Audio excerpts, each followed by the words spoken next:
बृहस्पतिवार व्रत कथा प्राचीन समय की बात है। एक बड़ा प्रतापी तथा दानी राजा था। वह प्रत्येक गुरुवार को व्रत रखता एवं पूजा करता था। यह उसकी रानी को अच्छा न लगता। न वह व्रत करती और न ही किसी को एक पैसा दान में देती। राजा को भी ऐसा करने से मना किया करती। एक समय की बात है कि राजा शिकार खेलने वन को चले गए। घर पर रानी और दासी थी। उस समय गुरु बृहस्पति साधु का रूप धारण कर राजा के दरवाजे पर भिक्षा मांगने आए। साधु ने रानी से भिक्षा मांगी तो वह कहने लगी, हे साधु महाराज, मैं इस दान और पुण्य से तंग आ गई हूँ। आप कोई ऐसा उपाय बताए जिससे यह सारा धन नष्ट हो जाए और मैं आराम से रह सकूं। साधु रूपी बृहस्पति देव ने कहा, हे देवी, तुम बड़ी विचित्र हो। संतान और धन से भी कोई दुखी होता है। अगर तुम्हारे पास धन अधिक है तो इसे शुभ कार्यों में लगाओ जिससे तुम्हारे दोनों लोग सुधरें। परंतु साधु की इन बातों से रानी खुश नहीं हुई। उसने कहा, मुझे ऐसे धन की आवश्यकता नहीं जिसे मैं दान दूं तथा जिसको संभालने में ही मेरा सारा समय नष्ट हो जाए। साधु ने कहा, यदि तुम्हारी ऐसी इच्छा है तो जैसा मैं तुम्हें बताता हूं तुम वैसा ही करना। बृहस्पतिवार के दिन तुम घर को गोबर से लीपना, अपने केशों को पीली मिट्टी से धोना, केशों को धोते समय स्नान करना, राजा से हजामत बनाने को कहना, भोजन में मांस मदिरा खाना, कपड़ा धोबी के यहाँ धुलने डालना। इस प्रकार 7 बृहस्पतिवार करने से तुम्हारा समस्त धन नष्ट हो जाएगा।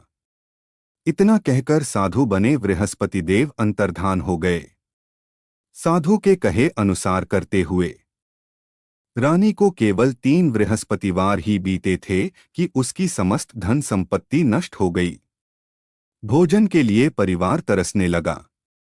एक दिन राजा रानी से बोला, हे रानी, तुम यहीं रहो, मैं दूसरे देश को जाता हूं क्योंकि यहां पर मुझे सभी जानते हैं, इसलिए मैं कोई छोटा कार्य नहीं कर सकता।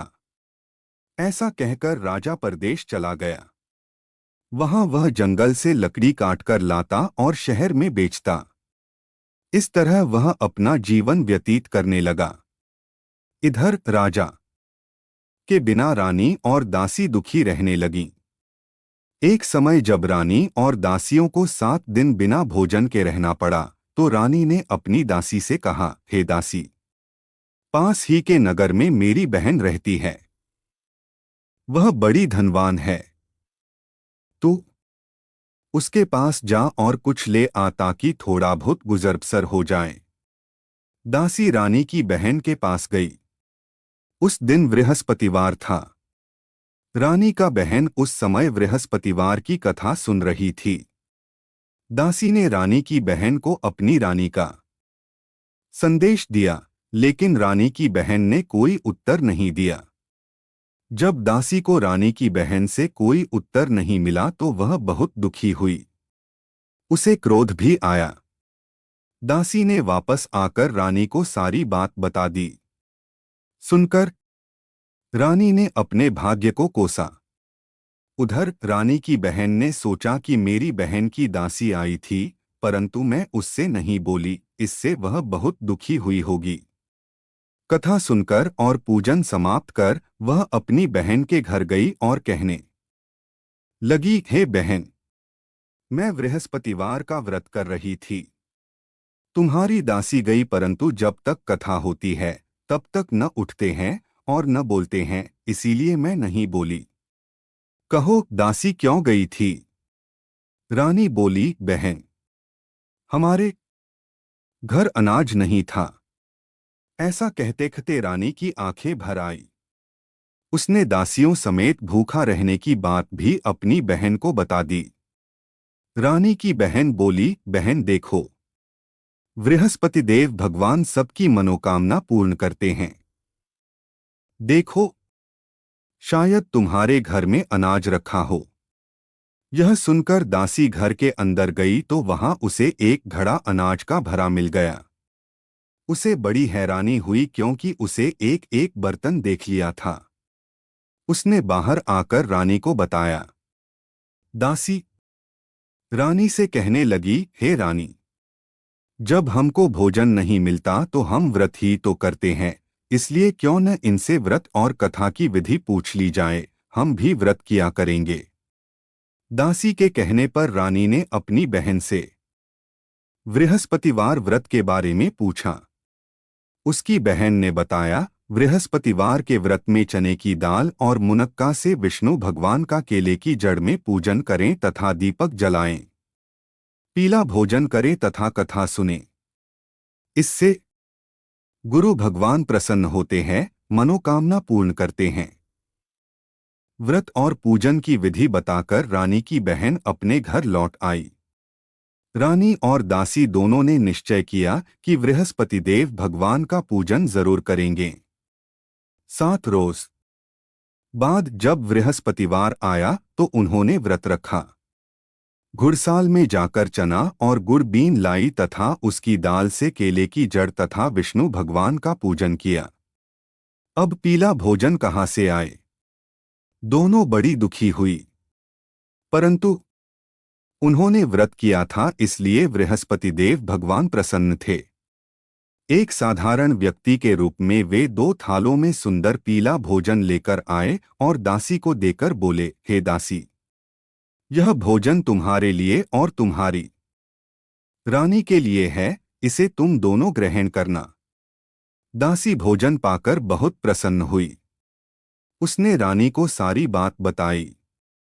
उसके बाद से वे प्रत्येक बृहस्पतिवार को गुरु भगवान का व्रत और पूजन करने लगी। बृहस्पति भगवान की कृपा से उनके पास धन हो गया, परंतु रानी फिर पहले की तरह आलस्य करने लगी। तब दासी बोली, देखो रानी, तुम पहले भी इस प्रकार आलस्य करती थी, तुम्हें धन के रखने में कष्ट होता था, इस कारण सभी धन नष्ट हो गए। अब गुरु भगवान की कृपा से धन मिला है तो फिर तुम्हें आलस्य होता है। बड़ी मुसीबतों के बाद हमने यह धन पाया है, इसलिए हमें दान पुण्य करना चाहिए।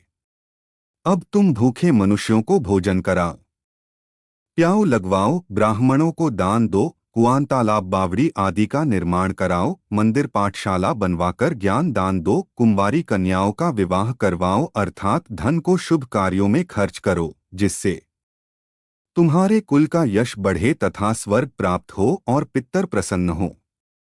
दासी की बात मानकर रानी शुभ कर्म करने लगी। उसका यश फैलने लगा। एक दिन रानी और दासी आपस में विचार करने लगीं कि न जाने राजा किस दशा में होंगे, उनकी कोई खोज खबर भी नहीं है। उन्होंने श्रद्धापूर्वक गुरु बृहस्पति भगवान से प्रार्थना की कि राजा जहां कहीं भी हो, शीघ्र वापस आ जाएं। उधर राजा परदेश में बहुत दुखी रहने लगा।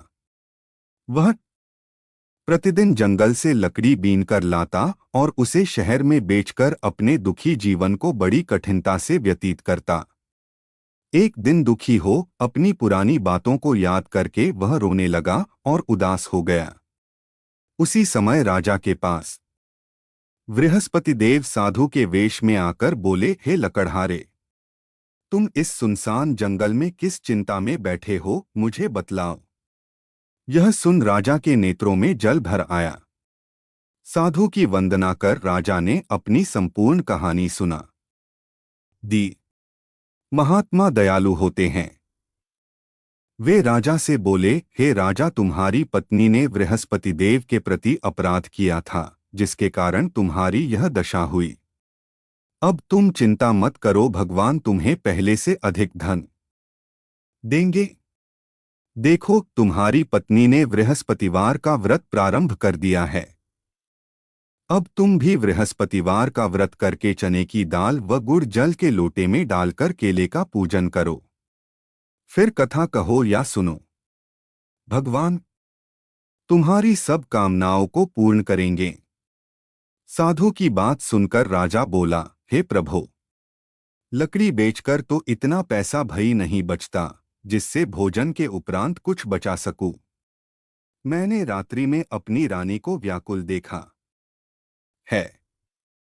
मेरे पास कोई साधन नहीं जिससे उसका समाचार जान सकूं। फिर मैं कौन सी कहानी कहूं, यह भी मुझको मालूम नहीं है।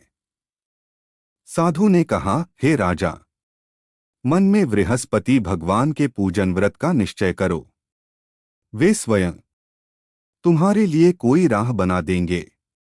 बृहस्पतिवार के दिन तुम रोजाना की तरह लकड़ियां लेकर शहर में जाना।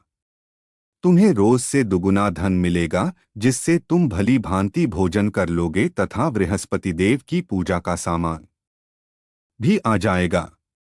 जो तुमने बृहस्पतिवार की कहानी के बारे में पूछा है, वह इस प्रकार है। बृहस्पति देव की कहानी प्राचीन काल में एक बहुत ही निर्धन ब्राह्मण था। उसके कोई संतान न थी।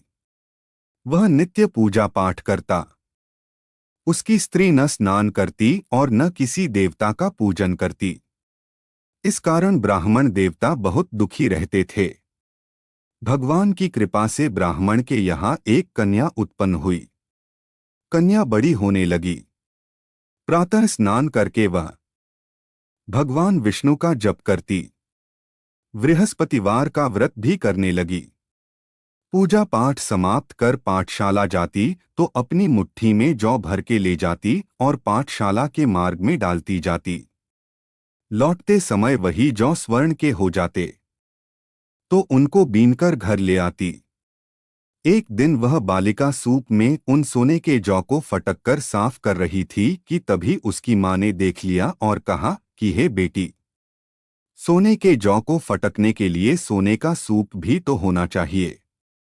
दूसरे दिन गुरुवार था। कन्या ने व्रत रखा और बृहस्पति देव से सोने का सूप देने की प्रार्थना की। बृहस्पति देव ने उसकी प्रार्थना स्वीकार कर ली।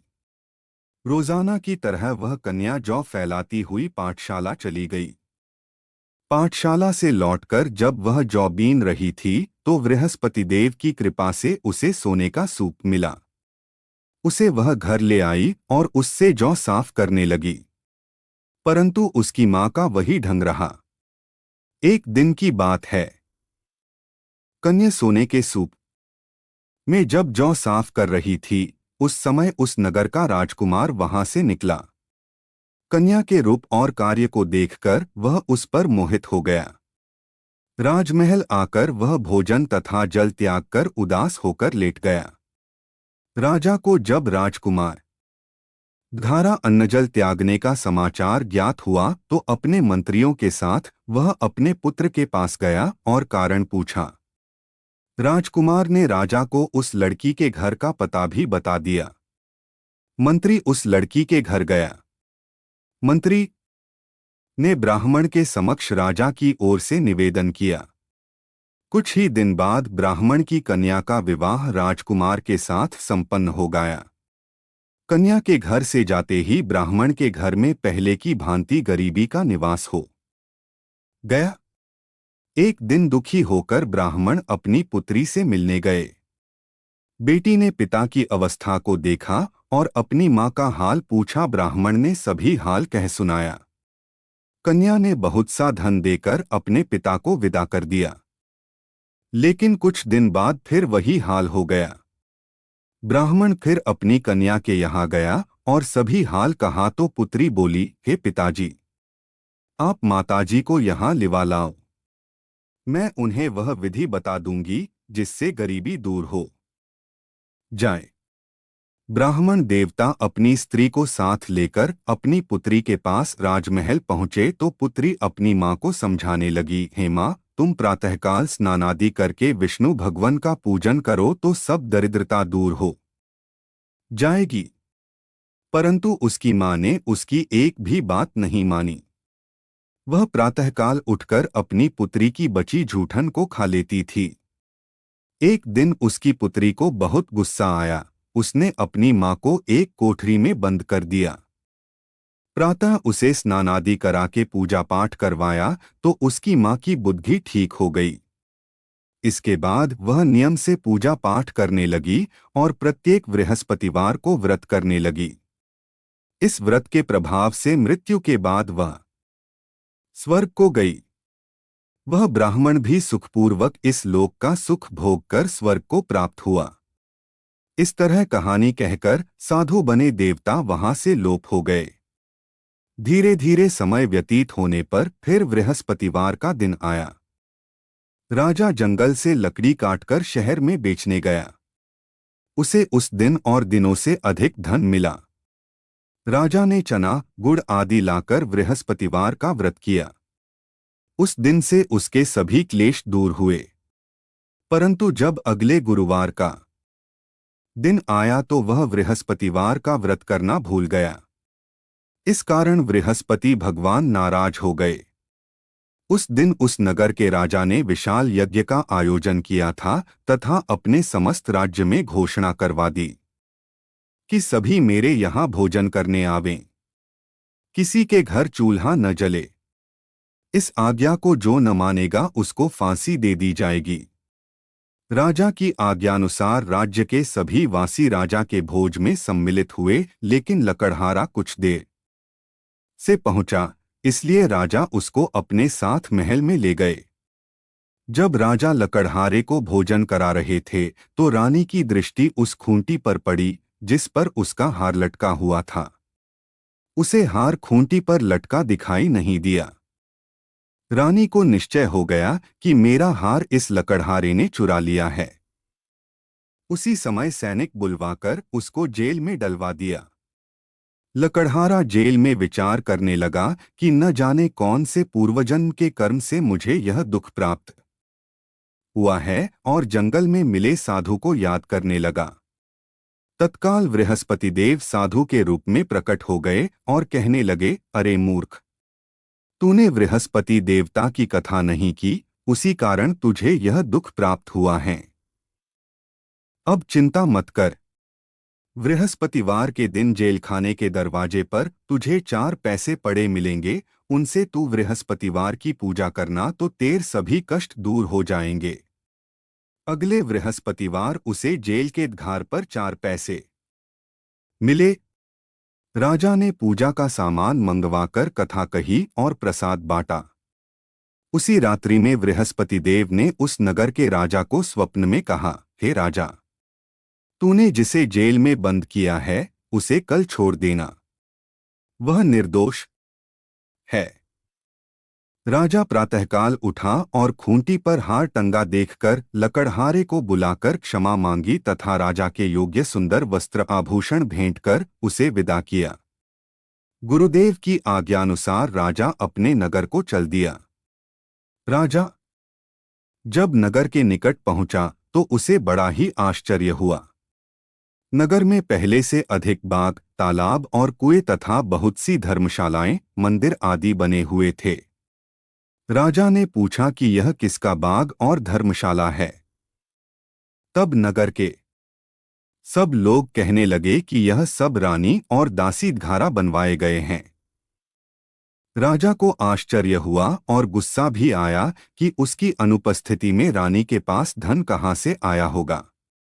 जब रानी ने यह खबर सुनी कि राजा आ रहे हैं तो उसने अपनी दासी से कहा, हे दासी, देख राजा हमको कितनी बुरी हालत में छोड़ गए थे। वह हमारी ऐसी हालत देखकर लौट न जाए, इसलिए तू दरवाजे पर खड़ी हो जा। रानी की आज्ञानुसार दासी दरवाजे पर खड़ी हो गई और जब राजा आए तो उन्हें अपने साथ महल में लिवा लाई। तब राजा ने क्रोध करके अपनी तलवार निकाली और पूछने लगा, बताओ यह धन तुम्हें कैसे प्राप्त हुआ है। तब रानी ने सारी कथा कह सुनाई। राजा ने निश्चय किया कि मैं रोजाना दिन में 3 बार कहानी कहा करूंगा और रोज व्रत किया करूंगा। अब हर समय राजा के दुपट्टे में चने की दाल बंधी रहती तथा दिन में 3 बार कथा कहता। एक रोज राजा ने विचार किया कि चलो अपनी बहन के यहाँ हो आऊं। इस तरह का निश्चय कर राजा घोड़े पर सवार हो अपनी बहन के यहाँ चल दिया। मार्ग में उसने देखा कि कुछ आदमी एक मुर्दे को लिए जा रहे हैं। उन्हें रोककर राजा कहने लगा, अरे भाइयों, मेरी बृहस्पतिवार की कथा सुन लो। वे बोले, लो हमारा तो आदमी मर गया है, इसको अपनी कथा की पड़ी है। परंतु कुछ आदमी बोले, अच्छा कहो, हम तुम्हारी कथा भी सुनेंगे। राजा ने दाल निकाली और कथा कहनी शुरू कर दी। जब कथा आधी हुई तो मुर्दा हिलने लगा और जब कथा समाप्त हुई तो राम राम करके वह मुर्दा खड़ा हो गया। राजा आगे बढ़ा। उसे चलते चलते शाम हो गई। आगे मार्ग में उसे एक किसान खेत में हल चलाता मिला। राजा ने उससे कथा सुनने का आग्रह किया, लेकिन वह नहीं माना। राजा आगे चल पड़ा। राजा के हटते ही बैल पछाड़ खाकर गिर गए तथा किसान के पेट में बहुत जोर से दर्द होने लगा। उसी समय किसान की माँ रोटी लेकर आई। उसने जब देखा तो अपने पुत्र से सब हाल पूछा। बेटे ने सभी हाल बता दिया। बुढ़िया दौड़ दौड़ी उस घुड़सवार के पास पहुंची और उससे बोली, मैं तेरी कथा सुनूंगी, तू अपनी कथा मेरे खेत पर ही चलकर कहना। राजा ने लौटकर बुढ़िया के खेत पर जाकर कथा कही, जिसके सुनते ही बैल खड़े हो गए तथा किसान के पेट का दर्द भी बंद हो गया। राजा अपनी बहन के घर पहुंच गया। बहन ने भाई की खूब मेहमानी की। दूसरे रोज प्रातःकाल राजा जागा तो वह देखने लगा कि सब लोग भोजन कर रहे हैं। राजा ने अपनी बहन से जब पूछा, ऐसा कोई मनुष्य है जिसने भोजन नहीं किया हो, जो मेरी बृहस्पतिवार की कथा सुन ले। बहन बोली, हे भैया, यह देश ऐसा ही है। यहाँ लोग पहले भोजन करते हैं, बाद में कोई अन्य काम करते हैं। फिर वह एक कुम्हार के घर गई जिसका लड़का बीमार था। उसे मालूम हुआ कि उसके यहाँ 3 दिन से किसी ने भोजन नहीं किया है। रानी ने अपने भाई की कथा सुनने के लिए कुम्हार से कहा। वह तैयार हो गया। राजा ने जाकर बृहस्पतिवार की कथा कही, जिसको सुनकर उसका लड़का ठीक हो गया। अब तो राजा को प्रशंसा होने लगी। एक दिन राजा ने अपनी बहन से कहा, हे बहन, मैं अब अपने घर जाऊंगा, तुम भी तैयार हो जाओ। राजा की बहन ने अपनी सास से अपने भाई के साथ जाने की आज्ञा मांगी। सास बोली, हाँ चली जा, मगर अपने लड़कों को मत ले जाना, क्योंकि तेरे भाई के कोई संतान नहीं होती है। बहन ने अपने भाई से कहा, हे भैया, मैं तो चलूंगी मगर कोई बालक नहीं जाएगा। अपनी बहन को भी छोड़कर दुखी मन से राजा अपने नगर को लौट आया। राजा ने अपनी रानी से सारी कथा बताई और बिना भोजन किए वह शैया पर लेट गया। रानी बोली, हे प्रभु, बृहस्पति देव ने हमें सब कुछ दिया है, वे हमें संतान अवश्य देंगे। उसी रात बृहस्पति देव ने राजा को स्वप्न में कहा, हे राजा, उठ, सभी सोच त्याग दे, तेरी रानी गर्भवती है। राजा को यह जानकर बड़ी खुशी हुई। 9वें महीने रानी के गर्भ से एक सुंदर पुत्र पैदा हुआ। तब राजा बोला, हे रानी, स्त्री बिना भोजन के रह सकती है, परंतु बिना कहे नहीं रह सकती। जब मेरी बहन आए तो तुम उससे कुछ मत कहना। रानी ने हाँ कर दी।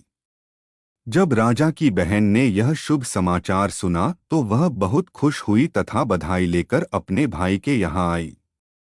रानी ने तब उसे आने का उलाहना दिया। जब भाई अपने साथ ला रहे थे तब टाल गई, उनके साथ न आई और आज अपने आप ही भागी भागी बिना बुलाए आ गई।